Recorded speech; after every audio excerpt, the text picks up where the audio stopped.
Even विदेश में भी जाकर के राहुल गांधी जी ने चुनाव आयोग को बदनाम किया।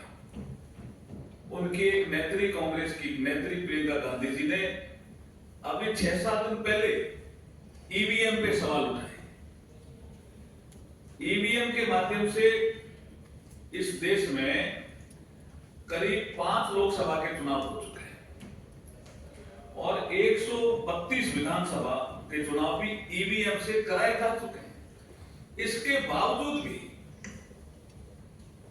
वो ईवीएम पे, सिस्टम पे सवाल उठाते हैं। ईवीएम मशीन से ही वो कर्नाटक में जीतते हैं कांग्रेस पार्टी, ईवीएम मशीन से ही वो हिमाचल प्रदेश में जीतते हैं, तेलंगाना में जीतते हैं, टीएमसी जीतती है बंगाल में। वही मशीन होती है, जब जीतते हैं तब तो ठीक है और जब हारते हैं तो ईवीएम पे आरोप लगाते हैं। इसका मतलब कांग्रेस पार्टी और इंडी गठबंधन के नेताओं की फितरत है कि इस देश की जो संवैधानिक संस्थाएं हैं उनको बदनाम करो। चुनाव आयुक्त का मुद्दा बहस के दौरान मैं कानून मंत्री के नाते कह रहा हूं, राज्यसभा में बहस में आया, लोकसभा में आया, उस समय भी उन्होंने कोई कसर नहीं छोड़ी और चुनाव आयोग को बदनाम करने की बहस के दौरान भी, जब बाहर जाते हैं बहस करते हैं, देश को बदनाम करते हैं। हमारी संवैधानिक संस्थाओं पे जो पक्षपात रहित रवैया अपना करके यहाँ काम करती है, चाहे सुप्रीम कोर्ट हो, चाहे हमारा चुनाव आयोग हो, चाहे हमारी और संवैधानिक संस्था हो, लेकिन उनको कोई भी अवसर आता है और अवसर कोई नहीं आता तो भी बदनाम करने का और देश को बदनाम करने का, अंततः वो देश के खिलाफ ये इंडी गठबंधन के लोग खड़े रहते हैं। आज वो उनकी पोल खुली है और सुप्रीम कोर्ट ने जो फैसला दिया है वो बहुत शानदार फैसला दिया है। मैं एक जानकारी आपको और देता हूं कि चुनाव आयोग ने 3 जून और 26 जून 2017 तक ईवीएम को हैक करने की खुली चुनौती सभी दलों को दी और उनको बुलाया और कहा कि आरोप सिद्ध करो, लेकिन कोई आरोप सिद्ध नहीं कर पाए। सबके सामने उन्होंने बुलाया और एक 2019 में वीवीपैट का मिलान करीब 20,687 20687 पोलिंग किया। उसमें जो एरर आया वो आया 0.0004% मिसमैच, जो किसी भी चुनाव के रिजल्ट को प्रभावित नहीं कर सकता। ये सब चीजें होने के बावजूद फिर ये सुप्रीम कोर्ट गए।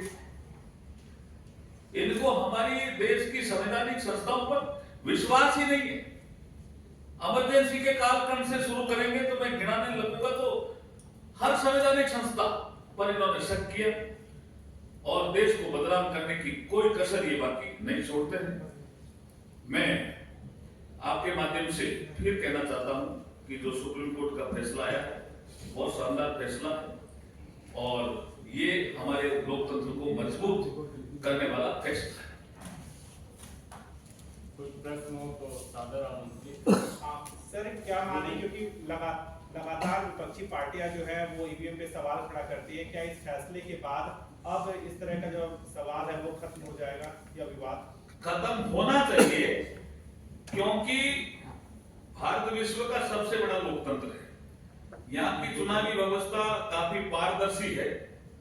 अगर विपक्ष तेलंगाना में, हिमाचल में, कर्नाटक में, पश्चिम बंगाल में जीतता है तो ईवीएम सही हो जाती है और जब भाजपा जीतती है तो ईवीएम खराब कैसे हो जाती है? ये यक्ष प्रश्न है, आपको भी उनसे ये पूछना चाहिए। 91 करोड़ मतदाता भारत के अपने मतदान का प्रयोग करेंगे इस चुनाव में और दुनिया के देश आकर के देख रहे हैं कि इतने मतदाता इतने पोलिंग स्टेशन पे कैसे मतदान कर रहे हैं, कैसे मतदान शांतिपूर्ण हो रहा है, कैसे मतदान निष्पक्ष हो रहा है, वो तारीफ कर रहे हैं। और ये देश को बदनाम करने के लिए हमारी संवैधानिक संस्थाओं को बदनाम कर रहे हैं। और कोई मेरा सर, पीसीआई से ही एक सवाल है जो नोटिस किया गया है, वो इस वक्त पार्टी के प्रेसिडेंट नड्डा जी को और कांग्रेस में भी पार्टी के प्रेसिडेंट खड़गे जी को दिया गया है। क्या आपको लगता है बतौर गृह मंत्री ये पहली बारी ईसी एक अलग स्ट्रैटेजी अपना रहा है, डायरेक्टली स्टार कैंपेनर्स को नोटिस नहीं दे रहे हैं? देखिए, निर्वाचन आयोग एक स्वतंत्र और संवैधानिक संस्था है। वो जो निर्णय करते हैं वो उनका खुद का निर्णय होता है, इसमें कानून मंत्रालय का कोई रोल नहीं होता। सर, इससे जुड़ा हुआ सवाल ये है कि जयराम रमेश जी ने सवाल खड़ा किया है, एसीआई पे कहा है क्योंकि आपको नरेंद्र मोदी जी के भाषण पर नड्डा जी को चिट्ठी देनी पड़ी, इसीलिए आपने राहुल गांधी जी के भाषण पर भी खड़गे जी को चिट्ठी दी है और इसको आपने देखिए, नड्डा जी ने ये कहा कि कांग्रेस अपने घोषणा पत्र के माध्यम से और अपने अलग अलग बयानों के माध्यम से जो SC ST और OBC का रिजर्वेशन है उसको छीन करके ये मुस्लिम समाज के लोगों को देना चाहती है, क्योंकि कभी मनमोहन सिंह जी ने कहा था NDC की बैठक में 9 दिसंबर 2006 को नेशनल डेवलपमेंट काउंसिल की बैठक में कि इस देश के संसाधनों पर पहला हक अल्पसंख्यकों का, विशेष करके मुस्लिमों का है, उस विषय में बोल रहे थे। तो वो चुनाव आयोग, मैंने जैसे कहा कि एक निष्पक्ष संस्था है, उनका निर्णय स्वतंत्र होता है और अपने हिसाब से वो निर्णय करते हैं। हमें चुनाव आयोग पे विश्वास है।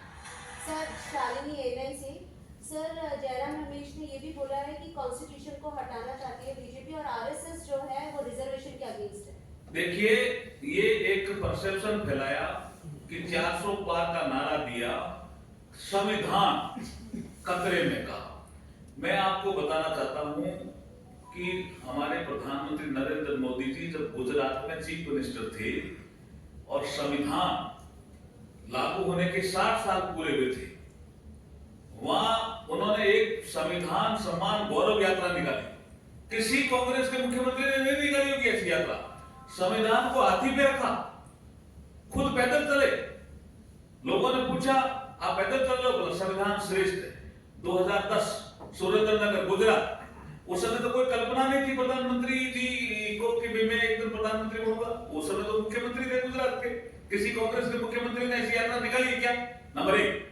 नंबर 2, जब 2014 में प्रधानमंत्री बने तो संविधान दिवस 26 नवंबर लागू करके संविधान का सम्मान किया, बाबा साहब भीमराव अम्बेडकर जी का सम्मान किया। नंबर 3, 2019 में जब हम 303 सीटों के साथ आए तो सबसे पहले सेंट्रल हॉल में संविधान को नमन किया। तो जो हमारे प्रधानमंत्री संविधान का इतना सम्मान। अच्छा, मैं एक चीज और बताना भूल गया। लॉ एंड जस्टिस डिपार्टमेंट में हमें एक वर्क दिया गया, तो हम डिपार्टमेंट ऑफ जस्टिस से एक कार्यक्रम कर रहे हैं साल भर का, और उसका कार्यक्रम का नाम क्या है? हमारा संविधान हमारा सम्मान। वो कार्यक्रम पहले दिल्ली में हुआ था, जिसको उपराष्ट्रपति जी ने संबोधित किया या मुख्य अतिथि थे। दूसरा कार्यक्रम रीजनल कॉन्फ्रेंस बीकानेर में हुई, जिसमें चीफ जस्टिस ऑफ इंडिया के प्रोग्राम क्या? हमारा संविधान हमारा सम्मान।